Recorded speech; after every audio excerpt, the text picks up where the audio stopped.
Today we'll be looking at a company called NextEra Energy. Its ticker symbol is NEE. Its stock price as of me making this is $77.15. Also, if you do enjoy, consider subscribing, and onto the video. So just a little bit about the company. So NextEra Energy is one of the largest solar and wind companies in the world. It's the largest wind energy company, and it's up there in terms of solar power as well.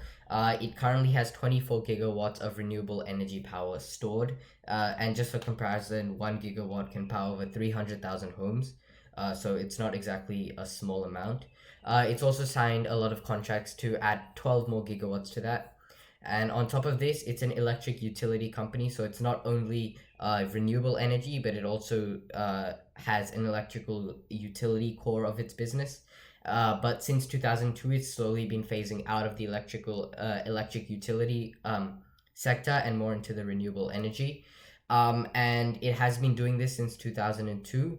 And because they've been doing it for such a long time, it makes it much better poised in terms of the benefits of renewable energy that we'll see in the future, in terms of such as things like they're not in tons of debt right now. Like, they have high debt, but they're not as high as other companies. They're not unprofitable. They're making good amount of money, good return on equity, net margin, stuff like that we'll look at later on.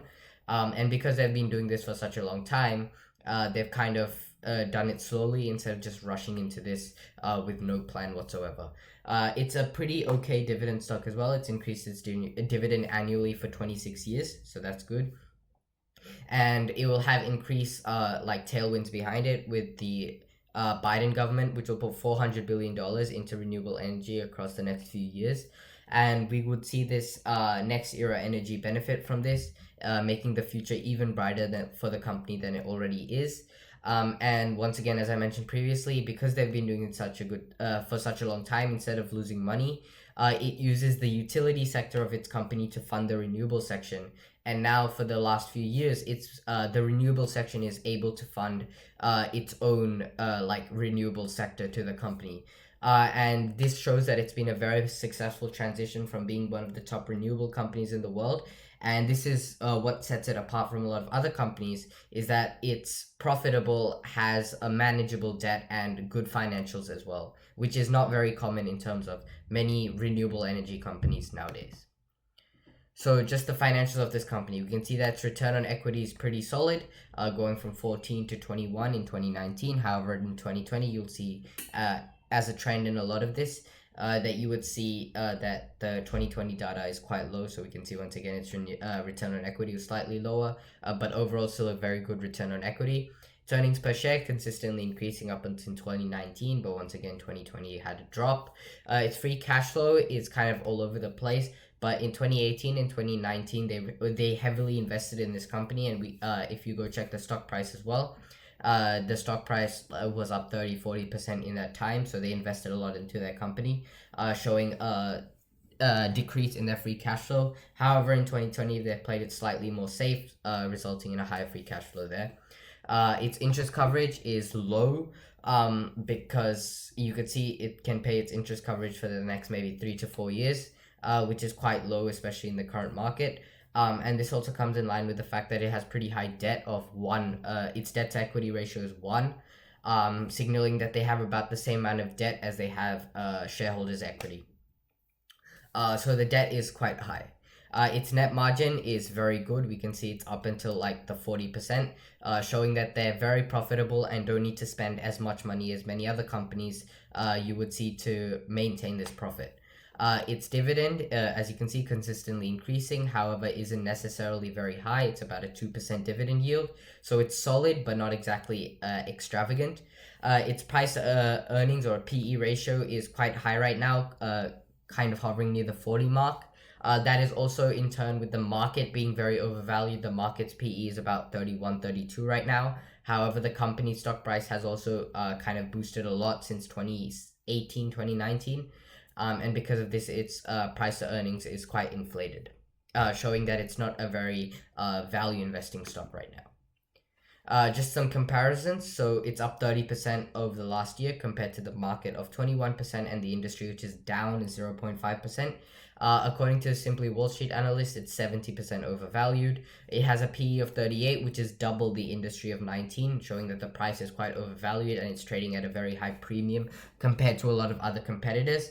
Its PEG of 3.3 shows that there's not very high of a growth. However, this is heavily skewed because there was a drop in EPS this year. And because of this, the PEG would have shot up through that. Also, because of the drop in EPS, they would have had a lower earnings per share growth as well, resulting in a higher PEG ratio as well. Its earnings is set to grow at 12% year on year, which is a very solid earnings growth, especially for a company of this size and like this track record. Its revenue is set to grow at 6.7%, and this is lower than the earnings. However, it is twice as much as the industry of 3.4%. Also, I mentioned that this company is kind of in the middle of two industries, which is the electric utility and the renewable energy. So a lot of the industries that I've taken from this would be coming from the electric utility industry, as this company isn't a fully renewable energy company yet. Its earnings per share will be compounding between 11 and 14% based on analysts and just past data trends until 2024. However, this company does have a very high debt to equity ratio and a low interest coverage. So the risk there that if the company kind of like makes a misstep or loses a lot of money, the risk there will always be present. So if we look at the 5-year data, you can see it's a consistent uptrend going from about $28 to $77. So we can see it's an uptrend for the stock, and the financials about the stock are good. So what is a price that we're kind of looking to see? So we can see this year, the 20-day moving average is around $75. The 50-day moving average is very similar to that, also at $75. And the 200-day simple moving average would be close to $68, $69. So here we're looking at an entry price of below 75, which is below the 50-day moving average. So we're looking at an entry price of maybe $72, $73, about there. So this company, based on like the trends that it shows that it isn't a very overvalued stock as the PE ratio would show. However, it is still trading at a significant premium compared to a lot of its competitors. So if you look at the earnings per share method, you can see that the earnings per share has been growing 13% compounding year on year for the last 5 years. Pushing 5 years from now, we have a future earnings per share of $3.68. And if we plug in the current PE ratio, about 38 and a half, we get a future stock price around the $140 mark in 5 years from now. And if you enter at the current stock price, you get a 12.7% year-on-year compounding profit, which is better than usually what the S&P 500 gives you, which is about like 9 to 11% at best. And just a note I want to make, although this stock price seems quite expensive based on the PE, the growth of this company makes it up to a certain extent. However, the PEG ratio that I mentioned previously is heavily skewed. However, if you look at like just the general data, it shows that this company is growing faster than it seems based on that metric. So just some final notes. Overall, it's a well-established company. However, it is trading at a significant premium compared to many of its competitors. But this is also due to the fact that it has an edge, being more profitable, having lower debt, having a higher net margin and return on equity as well. It will benefit even more under the Biden administration and has succeeded successfully over the last 5 to 10 years as well. It has decent financials, however, it has pretty high debt. Overall, it is a solid company that has a sense of security and stability to it and a lower volatility as well. But it does have that growth story that will serve it well in the future in the terms of transitioning to renewable energy. And the extra plus with this company that it does give a solid and increasing 2% dividend yield, so that's good. But as always, do your own due diligence. I'll see you in the next one. Thanks for watching, and bye.